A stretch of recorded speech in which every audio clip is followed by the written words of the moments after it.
എനിക്കൊരു വീക്കെൻഡ്സ് ഉണ്ടെന്ന് എനിക്കറിയാലോ. ഡിൻഡോൾഫിക്ക സുഡാൽഫിക്കി. ആ വീക്കെൻഡ്സ് ജീവിതത്തിൽ നിന്ന് വരെ എനിക്ക് കിട്ടിയില്ല.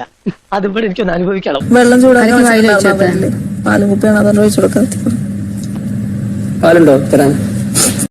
ചുമ്മാ പോകുന്ന ഒരു പെണ്ണുമ്പള്ളം വെറുതെ വിടരുത് കേട്ടോ. ഞാൻ ഇച്ചിരി ചുണ്ണാമ്പല്ലേ ചോദിച്ചുള്ളൂ. അനിയ, ഞാൻ പുകഴ്ത്തി പറയാന്ന് തെറ്റിദ്ധരിക്കരുത്. ഇതുവരെയുള്ള അനുഭവം വെച്ചിട്ട് പറയുക.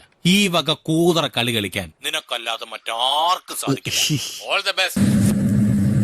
പാലുണ്ടോ തരാൻ?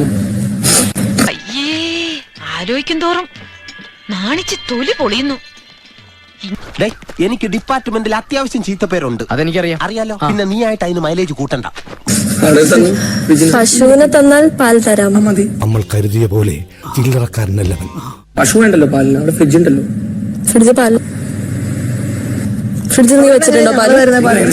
വീണെടുത്ത് കിടന്ന് ഉരുളല്ലടാ മോനെ. വൃത്തിക്ക് പറ. അവിടെ നിന്ന് എങ്ങനെ ഞങ്ങള് വരുന്ന പാല്? അതിന് പാല് വേണ്ട? പാലുണ്ടല്ലോ അവിടെ. എവിടാ? വേണ്ട വേണ്ട, അറിയാപ്പിള്ള കളിക്കണ്ട. ഞാനൊന്നങ്ങോട്ട് മാറിയപ്പോഴത്തേക്കും തനി സ്വഭാവം പുറത്തെടുത്തു അല്ലേ? പറഞ്ഞത് പശുവിന്റെ അടുത്തില്ല. ഞാൻ പാൽ കൊണ്ടുവന്നോ? എടാ രണ്ടിത്തരം പറഞ്ഞാണ്ടല്ലോ. എടാ ചെണ്ടി അടിച്ചിട്ട് മുഖത്ത് ഷേപ്പ് ഞാൻ മാറ്റു. കൂടുന്നുണ്ടേ. നീ കൂടുന്നില്ല. പാലോട് പ്രായം മാറിയിട്ടില്ല. അതിന് മുന്നേ ഇങ്ങോട്ട് കൊണ്ടുപോകുന്നു. ഇവിടെ പ്രായപൂർത്തിയായ പെണ്ണുങ്ങളുണ്ട്. പ്രായപൂർത്തിയായ പെണ്ണുങ്ങളോ? ഏതാത്? ഞാൻ തന്നെ. ഇത് പ്രായപൂർത്തിയല്ല, ഷഷ്ടിപൂർത്തിയാ. സ്ത്രീകളെ ബഹുമാനിക്കാൻ അമ്മ പഠിപ്പിച്ചിട്ടുണ്ടല്ലോ. എനിക്ക് മനസ്സിലായി. ഇവരുടെ മോന്ത കണ്ട അറിയാം ഇവിടെ തന്ത ഊത്തും കൂത്തുവാണെന്ന്. പിന്നെ അടുത്ത വെളിച്ചം കാണുന്നിടത്ത് രണ്ടിനെ ഞാൻ ഇറക്കി വിടും. ഇത് രണ്ടും സമ്മതിച്ചാൽ ഞാൻ വണ്ടി കളിക്കാം. ഇല്ലേ തമ്മറം ഞാൻ നടന്നു. സമ്മതിച്ചു, നീ വണ്ടി കയറേ.